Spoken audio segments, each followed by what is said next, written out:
Assalamualaikum warahmatullahi wabarakatuh.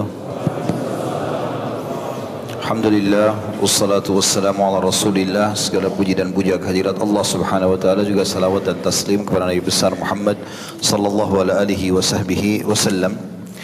Kita sudah menyebutkan tadi dua waktu dan kondisi yang paling tepat beristighfar, yaitu setelah melakukan ibadah secara umum, kemudian istighfar di akhir malam, dan yang ketiga adalah beristighfar pada saat penutupan majlis, baik itu majlis ilmu atau apa saja. Kata para ulama, yang dimaksud dengan majlis adalah setiap kali orang duduk, baik dia sendirian ataupun ada orang lain bersamanya. Sesuai dengan sabda Nabi SAW, bahwasanya beliau, kata Aisyah radhiyallahu anha, tidak pernah berdiri bangkit dari majlis kecuali membaca Subhanakallahumma wa rabbi wa bihamdik, la ilaha illa anta astaghfiruka rabbi wa atubu ilaik. Subhanakallahumma rabbi wa bihamdik, la ilaha illa anta astaghfiruka rabbi wa atubu ilaik. Maha suci Engkau ya Allah, ya Rabb, aku memujimu, tidak ada Tuhan yang berhak disembah kecuali Engkau. Aku memohon ampun kepadamu ya Rabbi, dan aku bertaubat kepadamu. Lalu aku bertanya, kata Aisyah, wahai Rasulullah, betapa seringnya anda membaca doa ini apabila akan bangkit? Jadi walaupun Nabi duduk sendiri, membaca ini juga, apalagi kalau sedang ramai-ramai, termasuk majlis ilmu. Maka beliau menjawab, la yakuluhunna min ahadin hina yakumu min majlisihi illa ghufira lahu ma kana minhu fi dzakal majlis. Tidaklah seseorang mengucapkan ketika bangkit dari majlisnya kecuali diampuni semua dosa-dosanya yang ada dalam majlis tersebut. Kata ulama, maksud dalamnya adalah apa yang dia lihat, apa yang dia dengar, apa yang dia ucapkan, apa yang didiskusikan, apa yang difikirkan, apa yang diprogramkan, semuanya masuk dalamnya, akan dimaafkan oleh Allah subhanahu wa ta'ala tentunya kalau dia membaca ini. Sebagian ulama mengatakan dengan memohon ini pada saat bubar dari majlis, berarti sama saja seseorang memohon agar diampuni dosanya yang sudah dilakukan pada saat majlis itu, dan dosa yang akan dia lakukan kalau dia programkan. Kalau dia baca ini, bukan mustahil Allah subhanahu wa ta'ala akan membatalkan niat buruknya kalau dia niat buruk. Kapan dia duduk dalam sebuah majlis, dia niat buruk, maka Allah akan batalkan niat buruknya itu dengan membaca kafaratul majlis ini. Kemudian keadaan yang keempat, memohon ampunan bagi orang yang sudah meninggal. Tadi kalau memohon ampun buat diri sendiri, ya.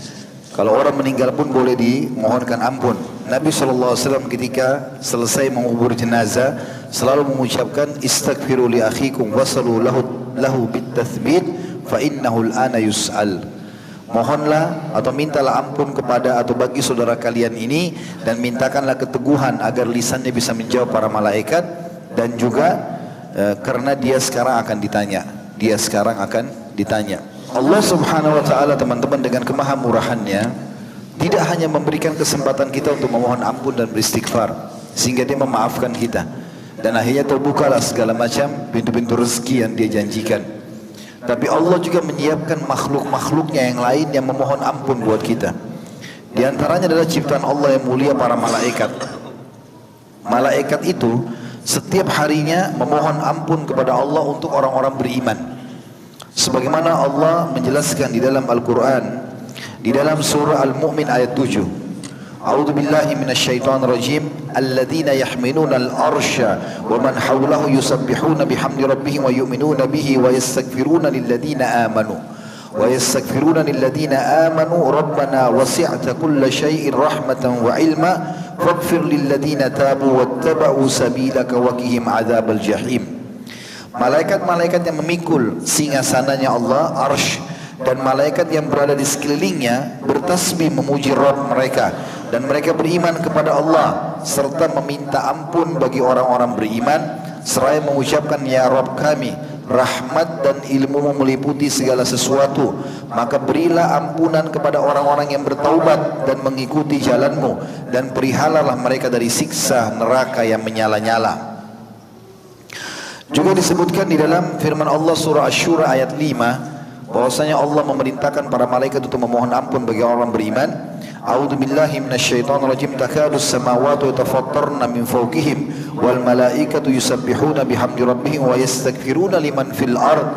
Ala innallaha wal ghafurur rahim.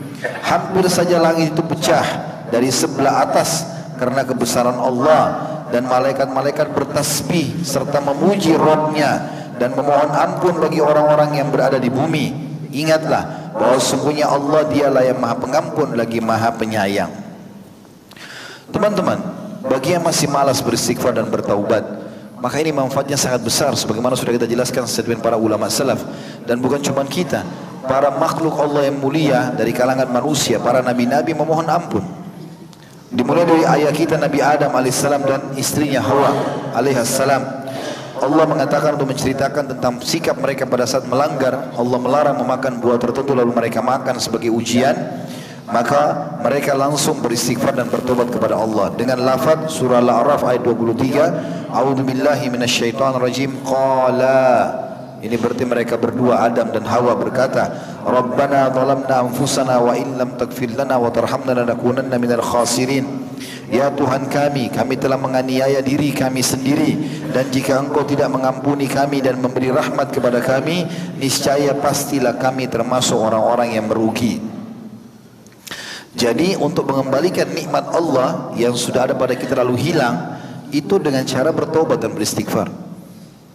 Nabi Adam alaihissalam tidak memohon kepada Allah untuk dikembalikan ke surga, tetapi Nabi Adam alaihissalam meyakini bahwasanya ini dosa, maka dia bertaubat. Dengan itu Allah kembalikan dia ke surga. Tentu nanti di akhir kiamat. Juga Nabi Nuh alaihissalam diceritakan oleh Allah Subhanahu wa taala dalam surah Hud ayat 47. A'udzubillahi minasyaitonirrajim. Qala rabbi inni a'udzubika an as'alaka ma laysa li bihi ilm wa illa taghfirli wa tarhamni akum minal khasirin. Nuh berkata, ya Tuhanku, sesungguhnya aku berlindung kepadamu dari memohon kepadamu sesuatu yang aku tidak mengetahui hakikatnya, dan sekiranya Engkau tidak memberi ampun kepadaku dan tidak menaruh belas kasihan kepadaku, niscaya aku termasuk orang-orang yang merugi. Dari Nabi Nuh alaihissalam pada saat Allah Subhanahu wa taala melarang dia memohon ampun buat anaknya yang meninggal dalam keadaan kafir, maka dia pun memohon maaf kepada Allah Subhanahu wa taala karena beliau menyadari kalau itu adalah kesalahan. Allah sudah larang, maka tidak boleh dilanggar. Begitu juga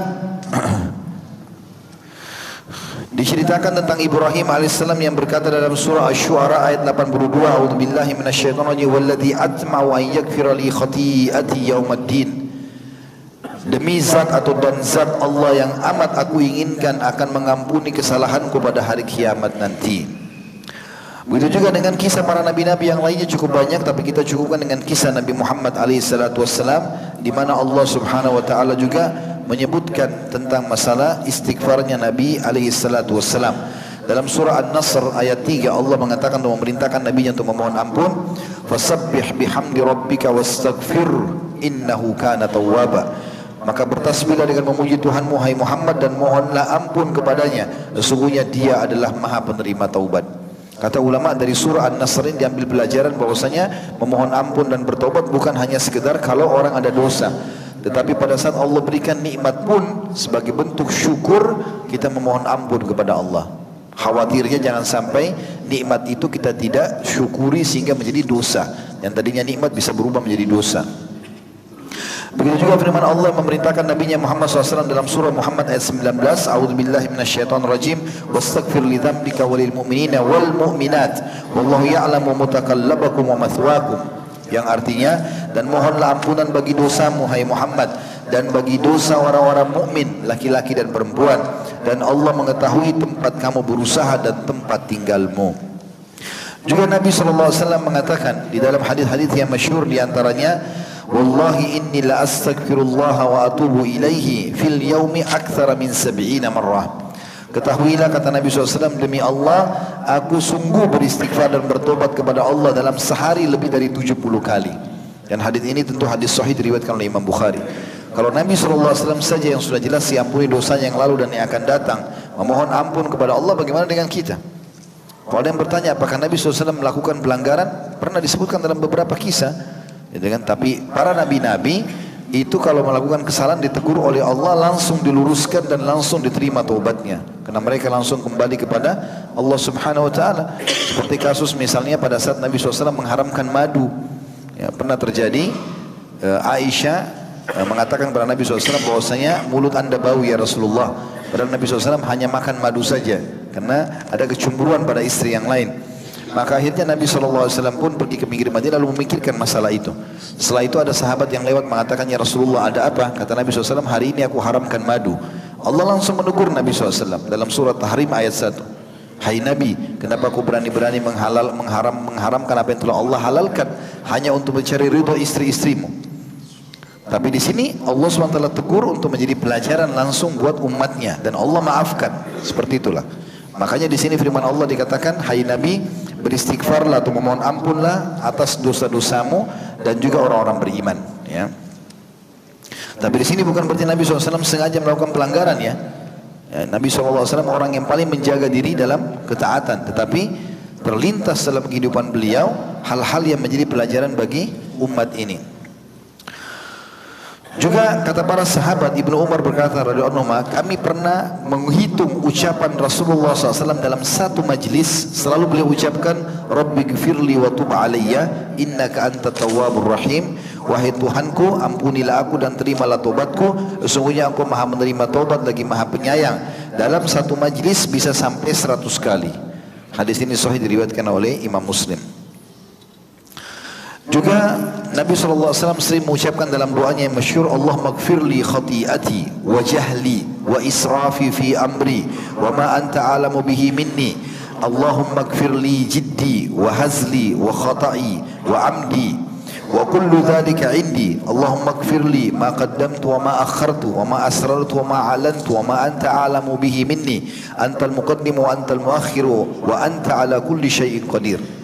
Ya Tuhan, ampunilah kesalahanku, kebodohanku dan sikap membatas melampaui batasku. Maksudnya mungkin kalau ada dosa dilakukan lagi, diulangi lagi, melampaui batas di dalam urusanku serta apa-apa yang engkau lebih mengetahui dari diriku. Ya Allah, ampunilah aku pada kesalahan yang aku lakukan dalam seriusku dan senda gurauku, kesalahan yang tidak aku sengaja atau yang aku sengaja, semua itu ada padaku. Ya Allah, ampunilah aku dari dosaku yang telah aku lakukan sebelum ini dan yang akan aku lakukan di masa depan, yang aku rahasiakan, yang aku tampakkan, serta apa yang engkau lebih mengetahuinya dari diriku. Engkau lah yang mendahulukan siapa yang engkau kehendaki kepada rahmatmu, dan engkau pula yang mengakhirkan siapa yang engkau kehendaki dari rahmatmu, serta engkau lah yang maha kuasa atas segala sesuatunya. Ini disebutkan oleh Imam Bukhari Muslim di dalam hadis yang sahih. Beristighfar ini teman-teman memiliki banyak manfaat. Di antaranya adalah dia menunaikan titah Allah Subhanahu wa taala dalam ibadah sendiri. Selain dia memohon ampun, dia sendiri ibadah. Jadi dicatat sebagai tambahan ibadah amal soleh kita dengan mengucapkan astagfirullah. Selain fungsinya dia membersihkan dosa. Karena memang Allah Subhanahu wa taala memerintahkan nabinya Muhammad sallallahu alaihi wasallam untuk beristighfar, dan itu terjadi juga pada umatnya, ya. Sebagaimana Allah mengatakan dalam surah Muhammad ayat 19, A'udzu billahi minasyaitonir rajim, fa'lam annahu la ilaha illallah wastaghfir li dzambika walil mu'minina wal mu'minat wallahu ya'lamu mutaqallabakum wa mathwaakum.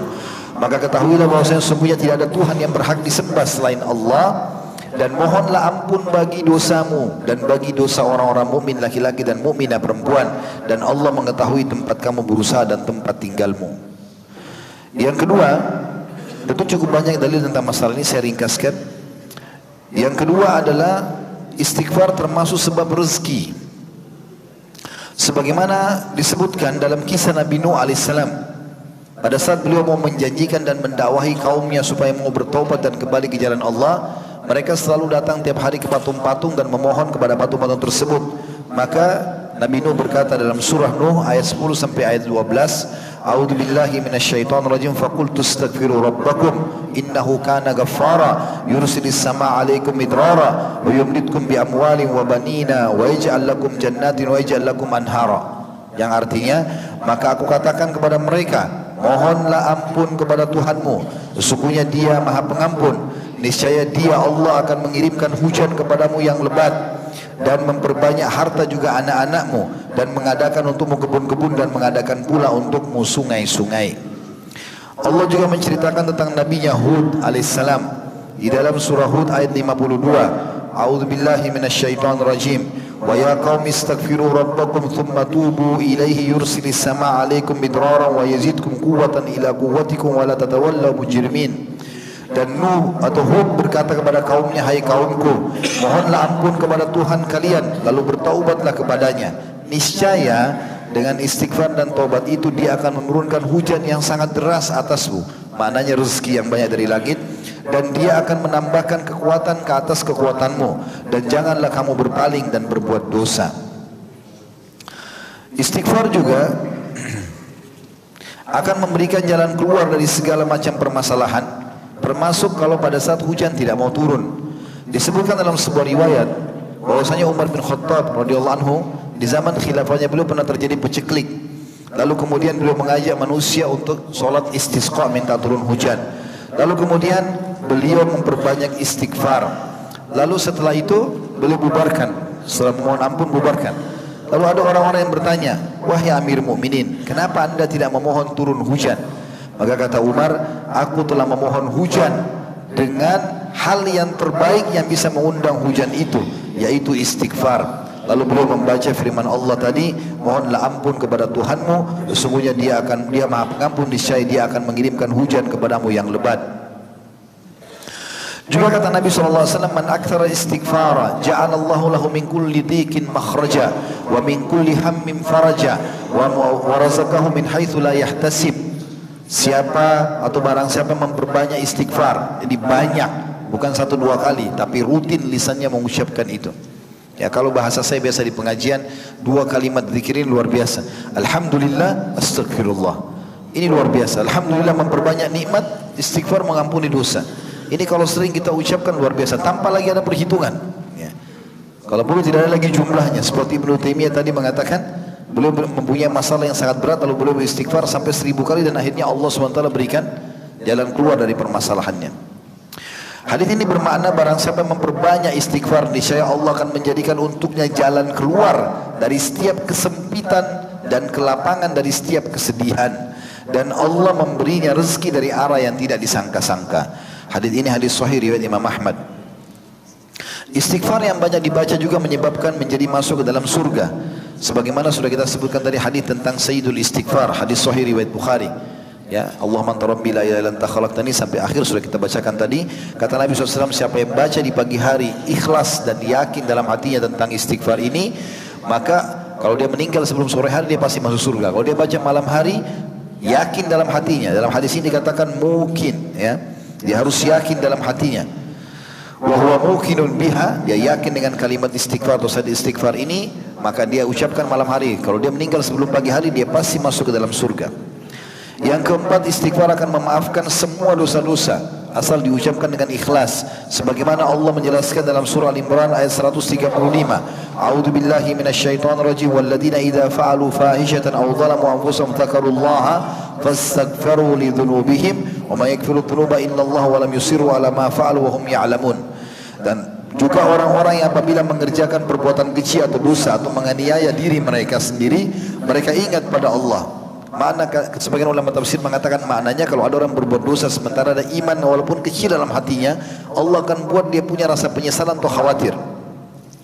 Itu namanya menganiaya diri. Dia berhenti, maka ingat kepada Allah, lalu memohon ampun terhadap dosa-dosa mereka. Dan siapa yang dapat mengampuni dosa selain Allah? Dan mereka tidak meneruskan perbuatan keji itu sedangkan mereka mengetahuinya. Juga Allah memastikan dalam surah An-Nisa 110, siapapun yang beristighfar Allah akan terima selama dia ikhlas. Kata Allah SWT, a'udzu billahi minasyaitonir rajim, wa may ya'mal su'an aw yadhlim nafsahu thumma yastaghfirillah yajidillah ghafurar rahima. Barang siapa yang mengerjakan kejahatan dan menganiaya dirinya, kemudian ia memohon ampun kepada Allah, niscaya mendapati Allah Maha Pengampun lagi Maha Penyayang. Teman-teman di sini yang hadir, mudah-mudahan tidak ada, tapi kalau ada yang sedang menghadapi masalah tidak selesai-selesai, atau ada orang yang mengganggunya juga tidak selesai-selesai, maka istighfar saya kata kunci. Enggak usah repot menghabiskan waktu untuk mengurus mereka, kecuali dalam keadaan darurat. Kalau tidak, sudah biarkan saja. Kita beristighfar kepada Allah SWT. Mungkin ada sebab dosa kita tidak tahu, dan Allah mau bersihkan sebelum di akhirat. Itu jauh lebih baik daripada di akhirat kita dihisab.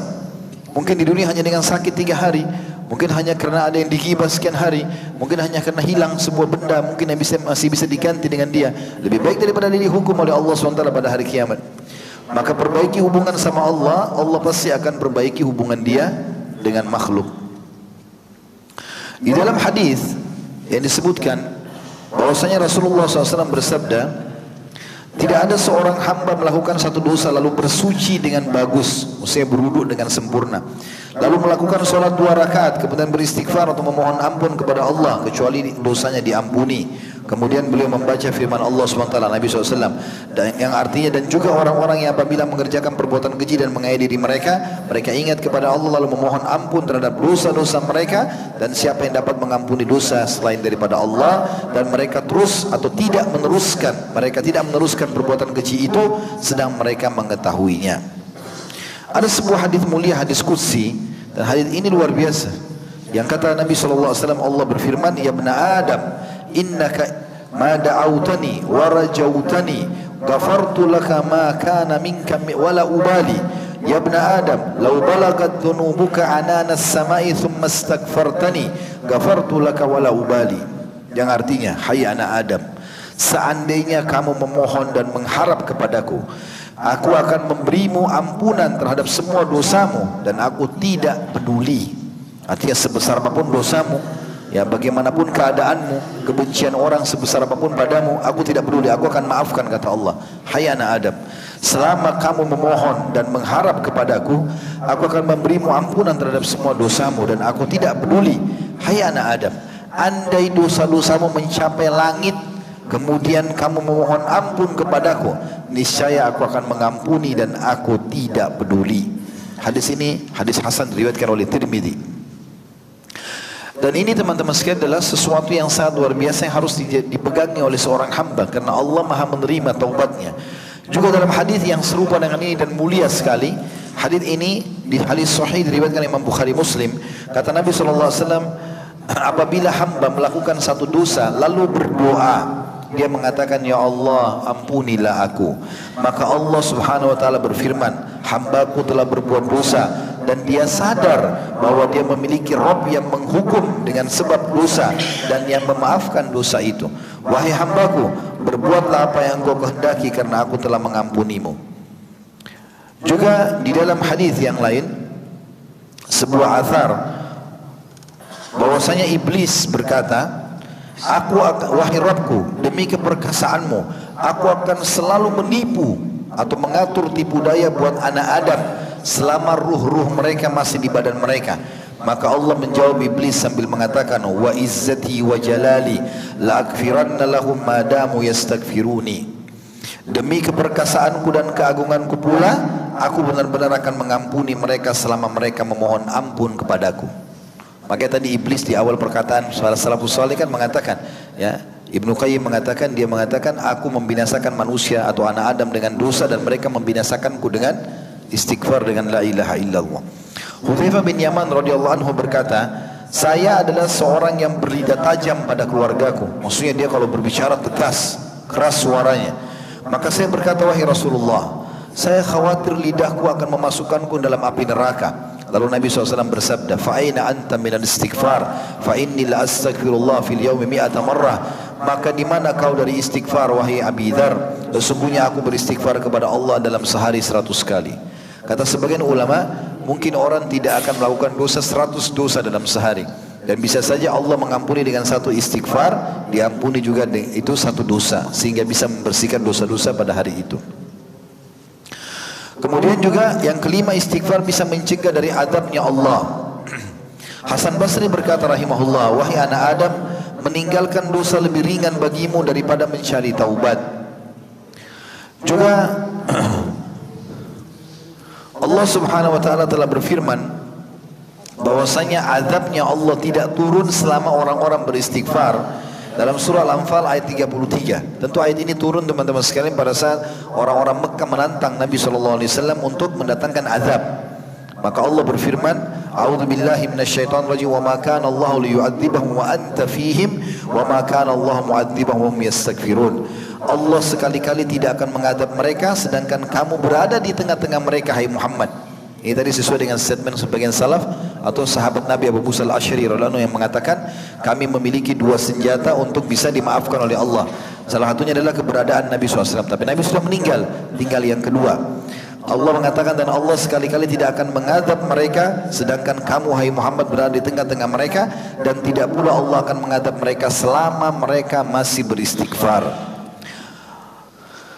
Yang keenam, istighfar adalah sebab diangkatnya derajat setelah kematian. Artinya memperbanyak derajat kita di surga, terutama kalau kerabat kita sudah meninggal. Dan usahakan kita punya keturunan teman-teman sekalian yang bisa memohon ampun untuk kita. Ajarkan lisan anak-anak kita, Rabbighfirli wali walidayya warhamhuma kama rabbayani shaghira, selalu biar mereka ucapkan sebelum tidur, mereka ucapkan dalam setiap keadaan, karena ini sangat besar manfaatnya. Karena kata Nabi SAW dalam sebuah hadis yang sahih, Inna Allah Azza wa Jal la yarfa'u darajata lil abdi salih fil jannah fayaqul ya Rabbi anna li hadhihi fayaqul bistighfari waladika lak. Sesungguhnya Allah Ta'ala atau Allah yang Maha Suci dan Maha Pemurah mengangkat derajat seorang hamba yang saleh di surga, sehingga dia bertanya, wahai Rabbku, dari mana nikmat yang besar ini hamba terima? Maka Allah berfirman, dari istighfar anakmu untukmu. Dan hadis ini sahih riwayat Imam Ahmad. Juga sabda Nabi SAW yang hadis yang masyhur, kalau mati atau anak Adam telah meninggal dunia, maka amalnya akan terputus kecuali dari tiga: sedekah jariah, ilmu bermanfaat, atau anak soleh yang selalu mendoakannya. Masuk dalamnya adalah beristighfar untuknya. Hadis sahih riwayat Imam Muslim. Yang ketujuh, istighfar akan membersihkan hati manusia, karena memang hati ini adalah sumber ketenangan jiwa kita.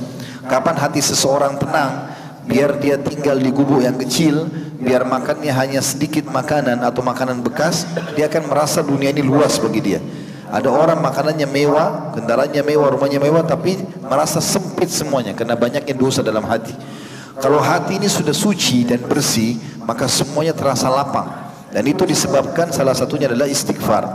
Sebagaimana sabda Rasulullah SAW, Innal mu'mina idha adnama dhanban kanat nuqtatun sawda'un fi qalbih, فإن تاب ونزع واستغفر سقل قلبه منها فإن زادت حتى تغلف قلبه فذلك الران الذي ذكره الله في كتابه كلا بران على قلوب ما كانوا يكسبون. Yang artinya, sesungguhnya apabila seorang mukmin melakukan satu dosa, maka diberikanlah titik hitam dalam hatinya.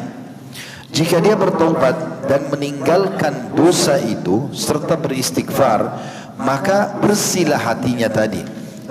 Tapi kalau dia menambah dosa, maka bertambah pula titik hitam itu sampai menutupi seluruh hatinya. Dan itulah makna ar-ran dalam firman Allah yang disebutkan sekali-kali demikian. Sesekali-kali tidak demikian. Sebenarnya apa yang mereka usahakan itu menutupi hati mereka. Makna ran artinya menutupi hati mereka. Yang kedelapan, istighfar menjadi penyebab datangnya rezeki yang luas, baik harta, keturunan, dan juga masuk dalamnya diangkatnya segala macam permasalahan atau penyakit. Sebagaimana Allah berfirman dalam surah Nuh, tadi sudah kita bacakan surah ini, 3 ayat 10, 11 dan 12. Nabi Nuh berkata kepada kaumnya, A'udzubillahi minasyaitonirrajim, faqultu astaghfiru rabbakum innahu kana ghaffara. Aku berkata kepada mereka, mohonlah ampun kepada Tuhanmu, sesungguhnya Dia Maha Pengampun. Maka manfaatnya, yursilis sama alaikum midrara, Dia akan kirimkan untuk kalian hujan yang deras. Karena hujan kalau turun, tumbuh-tumbuhan akan subur, hewan-hewan akan sehat, semuanya akan bersih di muka bumi ini karena air hujan itu. Dan kemudian wa yumditkum bi amwali wa banina wa yaj'al lakum jannatin wa yaj'al lakum anhara, dan pasti Dia akan melipat gandakan dan memperbanyak harta kalian, keturunan kalian, dan kebun-kebun kalian, juga memperbanyak sungai-sungai buat kalian. Yang kesembilan, istighfar akan menambah kesehatan dan kekuatan. Sebagaimana Nabi Hud berkata kepada kaumnya dalam surah Hud ayat 52, A'udzu billahi minasyaitonir rajim, wa ya qaumi istaghfiru rabbakum thumma tubu ilaihi yursilis samaa 'alaikum midrara wa yazidkum quwwatan ila quwwatikum wa la tatawallaw mujrimin. Dan dia Hud berkata, hai kaumku, mohonlah ampun kepada Tuhan kalian dan bertobatlah kepadanya. Pasti atau niscaya Dia Allah akan menurunkan hujan yang sangat deras untuk kalian, dan Dia pasti menambahkan kekuatan atau kesehatan kepada kekuatanmu, dan janganlah kamu berpaling dan berbuat dosa. Teman-teman sekalian, banyak sekali kisah-kisah yang berhubungan dengan masalah istighfar, dan kita tutup pertemuan kita ini dengan kisah-kisah ini. Di antara kisah yang masyhur adalah Hasan Basri rahimahullah. Beliau pernah mengaplikasikan surah Nuh ayat 10 sampai ayat 12 tadi dalam realita kehidupan. Pernah ada 3 orang yang datang kepada beliau. Yang pertama adalah orang yang sudah lama menikah tapi tidak punya anak. Kemudian yang kedua sudah lama berobat tapi tidak pernah sembuh penyakitnya. Yang ketiga sudah lama bekerja tidak pernah kaya-kaya. Kebetulan ketiga orang ini secara berurutan datang di waktu yang berdekatan di rumah Hasan Basri. Yang mengeluh pertama mengatakan, saya sudah lama menikah tapi tidak punya keturunan. Maka dia bilang, saya sudah ikhtiar, saya sudah ke tabib ini, tabib itu. Lalu apa saran anda? Kata Hasan Basri, kata Hasan Basri rahimahullah, perbanyak istighfar. Bukan baca istighfar ya, perbanyak, ucapkan terus. Maka orang itu pergi. Orang yang kedua masuk mengatakan, saya sudah lama ya berobat sana sini tidak pernah sembuh. Di perut saya ada penyakit, sudah sekian tahun. Kata Hasan Basri, perbanyak istighfar. Kemudian yang ketiga datang mengatakan, saya sudah lama bekerja tidak pernah kaya seperti fulan. Ditunjuklah orang yang kaya di wilayah itu. Maka kata Hasan Basri, perbanyak istighfar. Lalu ketiganya pulang. Lalu seseorang bertanya kepada Hasan Basri, kenapa anda mengatakan hanya itu saja? Mungkin yang satu tadi butuh tabib, yang satu butuh modal, butuh dibantu. Kata Hasan Basri rahimahullah, tidakkah kau mendengar firman Allah dalam surah Nuh tadi ayat 10 sampai ayat 12? Dan Nuh berkata kepada kaumnya, mohonlah ampun kepada Tuhanmu, sesungguhnya dia maha pengampun, niscaya dia akan menurunkan hujan yang lebat untuk kalian, dan juga memperbanyak harta juga anak-anak kalian, dan mengadakan untuk kalian kebun-kebun yang lebat, juga sungai-sungai yang banyak. Juga istighfar ini bisa menyembuhkan dari kemandulan. Ya tadi ini sama mirip dengan tadi Hasan Basri ya. Itu tapi kisah yang lain. Beranjak daripada firman Allah Subhanahu wa taala dalam surah Asy-Syura ayat 49 sampai 50. Jadi bagi yang belum dikaruniai anak, maka perbanyak istighfar. Karena ini memang poin berhubungan sekali dengan surah Asy-Syura ayat 49 sampai 50. Yang bunyinya a'udzubillahi minasyaitonirrajim, lillahi mulkus samawati wal ardi yakhluqu ma yasha yahabu liman yasha'u inatha wa yahabu liman yasha'u dhukur aw yuzawwijuhum dhukrana wa inatha wa yaj'alu man yasha'u aqima innahu alimun qadir. Kepunyaan Allah lah kerajaan langit dan bumi. Dia menciptakan apa yang dia kehendaki. Dia memberikan anak-anak perempuan kepada siapa yang dia kehendaki, dan memberikan anak laki-laki kepada siapa yang dia kehendaki. Atau dia menganugerahkan kedua jenis laki-laki dan perempuan kepada siapa yang dia kehendakinya, dan dia menjadikan mandul siapa yang dia kehendaki. Sesungguhnya dia maha mengetahui lagi maha menguasai atau maha kuasa. Dalam sebuah hadis ya menjelaskan tentang tafsir surah Asy-Syura 49 sampai 50 ini, disebutkan bahwasanya Abu Hanifah menukil sebuah kisah dari Jabir bin Abdullah radhiyallahu anhu bahwa seorang laki-laki datang kepada Rasulullah SAW lalu mengatakan, wahai Rasulullah, aku tidak dikaruniai anak seorang pun dan aku tidak memiliki anak. Maka Nabi SAW mengatakan, fa'aina anta min kathratil istighfar wa kathratis sadaqati turzaqu bihima. Mana kamu dari berbanyak istighfar dan sedekah, karena keduanya akan mendatangkan rezeki anak ya untukmu. Juga laki-laki itu dalam hadis ini, dalam hadis yang disebutkan oleh Abu Hanifah dalam musnadnya, mengamalkan sedekah dan istighfar. Maka Jabir radhiyallahu anhu berkata, maka orang itu dikaruniai 9 orang anak laki-laki. Syekh Aid menyebutkan dalam sebuah kisah, di antara kisah yang menyentuh bahwasanya ada seseorang yang hidup di masa itu lagi mandul, tidak memiliki anak, para dokter tidak mampu lagi mengobatinya, serta berbagai obat sudah tidak mempan lagi. Dia bertanya kepada seorang ulama, lalu memberinya resep, kamu harus banyak istighfar di pagi dan sore hari, karena Allah berfirman, wa yumditkum bi amwali wa banin, dia pasti akan memperbanyak dengan istighfar harta dan anak-anak kalian. Lalu orang itu memperbanyak istighfar dan melakukannya dengan rutin, maka Allah mengaruniakan keturunan yang saleh. Istighfar akan memberikan rezeki kalau diamalkan, bahkan bisa menyelesaikan banyak permasalahan. Di antaranya disebutkan dalam kisah, tentu saya nukil dari buku ini ya, yang ditulis oleh Hasan bin Ahmad bin Hasan Hammad atau Hammam. Dia menukil sebuah kisah bahwasanya seorang ikhwan pergi ke pasar untuk menjual dagangannya. Waktu itu pasar sesak dengan penjual dan pembeli. Ini berita gembira bagi para pedagang. Kalau dagangannya tidak laku, maka ini solusinya. Orang ini duduk di tempat yang telah disiapkan untuk jualan dan menjajakan dagangannya. Sementara itu ia duduk di dekatnya. Waktu berlalu lama tapi orang-orang tidak ada yang tertarik dengan barangnya. Orang-orang datang melihat kemudian pergi. Tidak ada yang menawar ataupun membeli sedikit pun. Dia sangat membutuhkan uang dan mau tidak mau harus menjual barangnya ini. Waktu sudah lama, tapi tidak seorang pun mau membeli. Dia merasa sempit dan mulai berpikir apa yang harus dia lakukan. Seketika muncul di ingatannya dalam ingatannya sebuah hadis Nabi yang berbunyi, siapa yang memperbanyak istighfar, niscaya Allah akan menjadikan untuknya kelapangan dari setiap kesedihan dan jalan keluar dari setiap kesempitan, dan Allah memberikan rezeki dari arah tidak disangka-sangka. Maka dia pun mulai beristighfar dan beristighfar non-stop. Dia bercerita, demi Allah, tak kala saya memulai istighfar, orang-orang mulai datang kepadaku. Yang ini ingin membelinya, yang lain lagi ingin agar dia membelinya. Maka yang satu meninggikan harta atau harganya, yang satu meninggikan lebih banyak lagi.